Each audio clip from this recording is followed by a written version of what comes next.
Hello guys, today video number 21, we'll be doing the art of explanation, alright?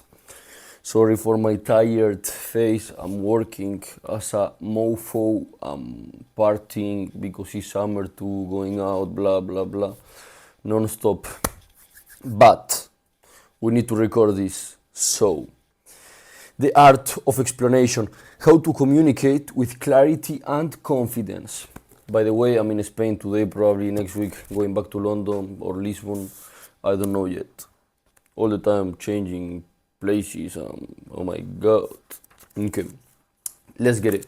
So, basically, what are some of the key elements or the most important elements from or of a good explanation? Right, so there are 10 tips that this guy Ross Atkins, which he's been an interviewer and he worked for the BBC long time as a creator of explainer videos. He's been working in high pressure newsrooms. He's experienced on his sector, right? So I'm gonna mention 10 different points and a question to ask yourself every time you are telling something explaining something to someone, in order to keep these questions in mind. By the way, bear in mind that this is like a guide. This is something to have nearby all the time, to keep in mind until it becomes an instinct, mentioning and having all of the next steps inside your mind whenever you're explaining something to someone. The first point is simplicity. So simplicity is the key to understanding. Short words in short sentences.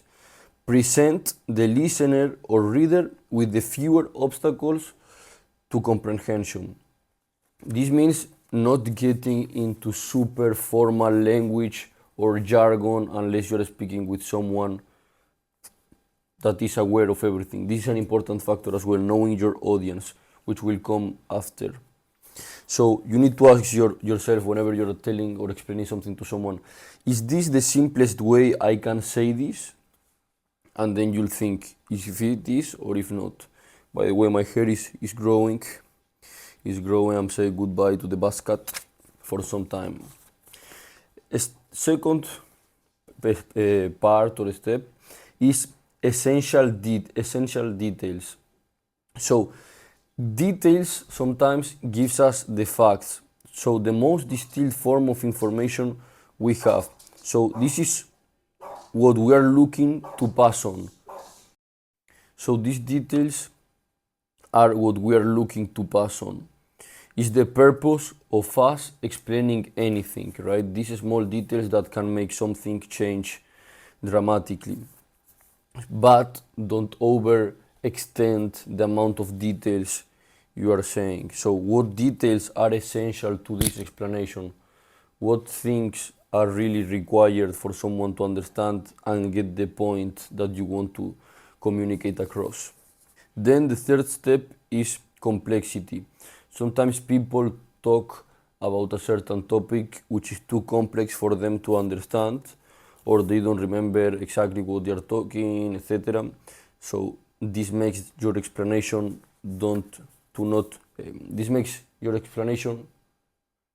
as smooth as it should be, as easy to understand. That's why when people see the way you explain something, they can see how well do you understand what you are talking about. So you should ask yourself, are there elements of this subject which I don't understand? Is this too complex for me to talk about?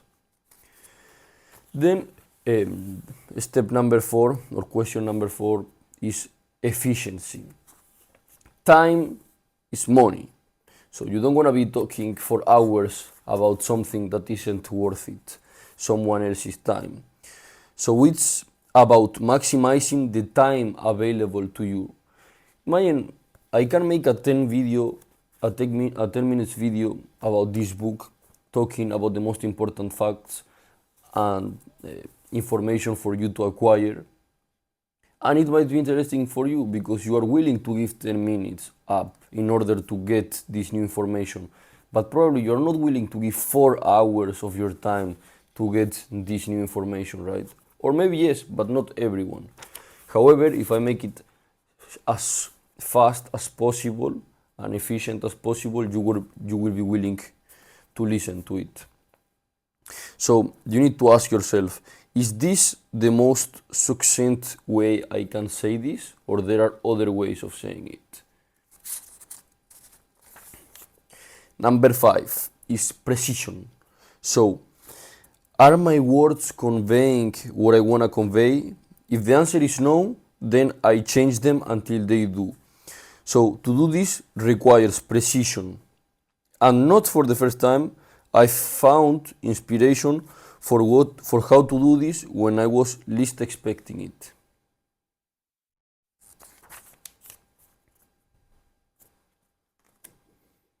So establishing what you really want to express in an efficient and precise way is a must.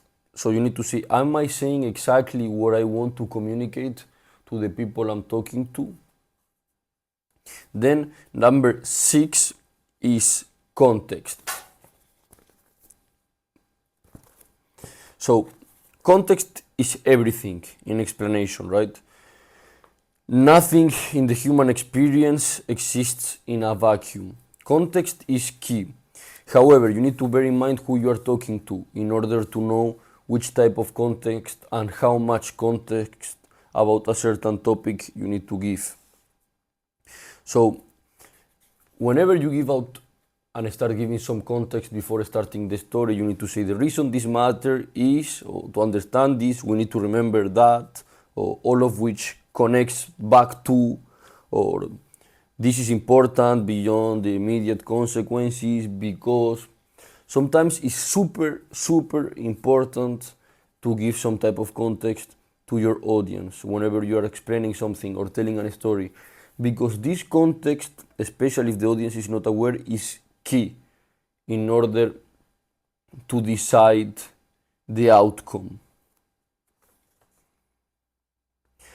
But at the same time, you need to say, okay, it's interesting, but it is essential, because again, we need to come back to the efficiency, right? To the precision, to being boom, boom, boom, and people don't leave, don't disconnect, when you're speaking. So you need to ask yourself, why does this matter to the people I'm addressing? Is it essential? Do I need to talk about it, or I don't? This number 7 is something super important for a lot of people, which are distractions.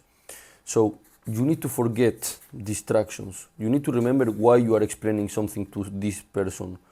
So you need to try to judge what to explain and what to not. You need to think, is it vital, every single word? Like, understand the potential, right, of what you are saying to who you are talking to. Even assessing the language that you are using is crucial to removing distractions in your explanations. Sometimes if you use too much jargon with people that is not aware of what you're talking about, it will cause them immediately to disconnect. The easiest way to make someone to follow you is if they understand every single word you are talking about, so their brain can imagine and process all of the information in a smooth way. So you need to ask yourself, are there verbal, written, or visual distractions when it comes to me explaining this?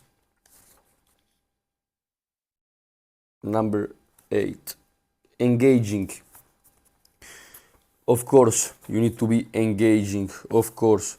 So, are there moments where attention could be wavered? One of the most effective is something any good piece of explanation does. It explicitly answers the questions that the audience has. You need to address their questions without them asking you. Like this, they will be engaged. You need to tell them what they want to know without they asking you.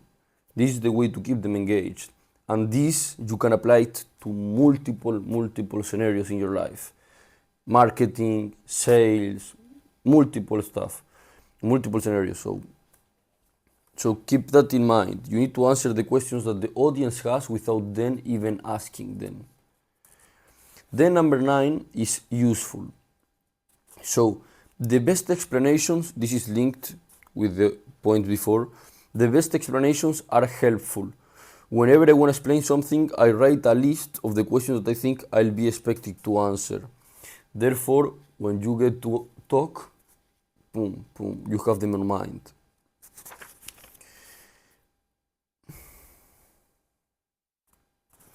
Because the thing is, if you can anticipate the questions that people have, your customers, it's much more likely to, firstly, to deliver it like in a coherent way and in a focused way. Secondly, it keeps them engaged. So it increases your credibility and increases the engagement. Keep that in mind. And you ask yourself, have I answered the questions that people might have or not?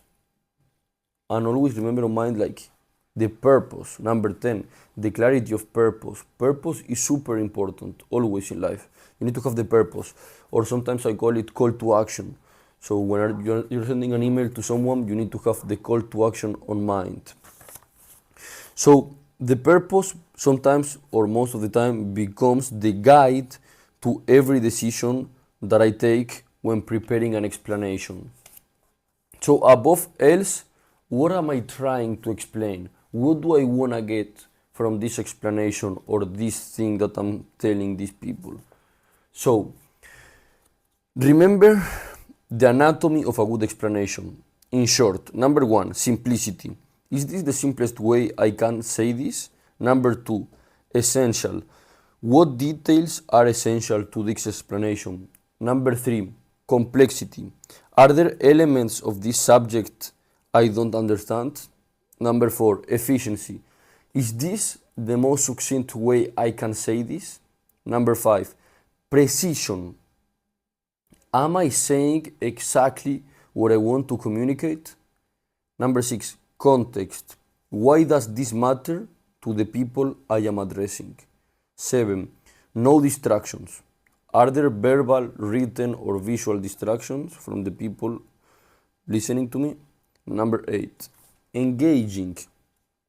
Are there moments when attention could waver a bit? Number 9, useful. Have I answered the questions that people have? And number 10, clarity of purpose. Above else, what am I trying to explain? Cool. So well, when it comes to the audience, ¿qué querés? La concha de tu hermana, no mire. So when it comes to the audience, you need to have 5 points of mind. So the target, who am I talking to? Then, being conscious of who we are by offering our explanations to put us in a better position. Then number 2 is what we said before. Assess their knowledge on the topic you're about to talk. What do they know and what they would like to know? Number 3 is to tailor it. Tailor your message. How they would like to receive information, in which context, through which platform, fast, slow, high, in a strong way, chill way. Then, number 4, make it personal. How best can you convey that this information is for them?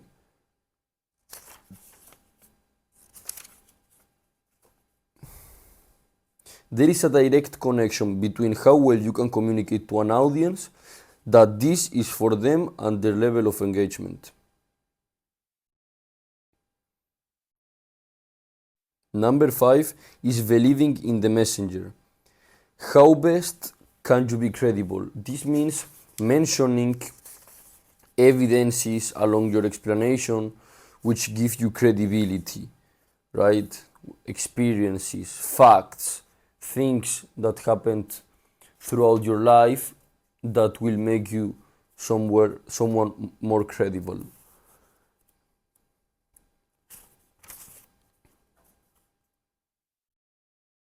If you can understand your audience, this is as a this is super related with marketing, informing customers. But first, you need to have like a customer persona, understand who you are targeting, because this way you can better judge which information is most relevant and helpful for them. So let's say you are selling yoga courses through Instagram, right? But all of your customers already know what is yoga, what are most of, like you don't need to explain what is yoga. You need to explain other stuff that they are not aware of, and then taking into consideration how into the yoga industry or the yoga sport they are in order to give them some type of knowledge or other.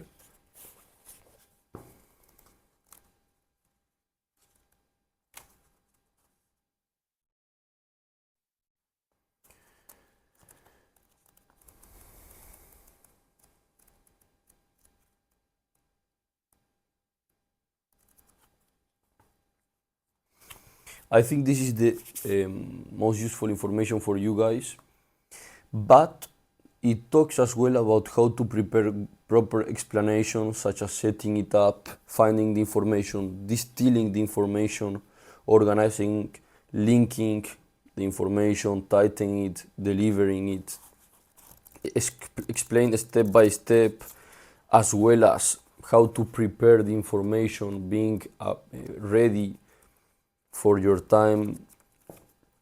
It's a cool book, to be honest. There are some books that I've bought recently that they are not good at all, especially when you do have a lot of time, because they are talking irrelevant, not irrelevant, but just I want boom, exactly the facts, the lesson. And sometimes in order for them to give you the lesson, you need to read 40 pages, right? But there is always generally at the end of each chapter or at the end of each point a small paragraph that concludes the story or the point. So if you want to speed read a little bit, you can speed read and then get to the conclusion side, where you can get kind of the moral of the story or the lesson that you're getting. So see you next week, guys. Take care.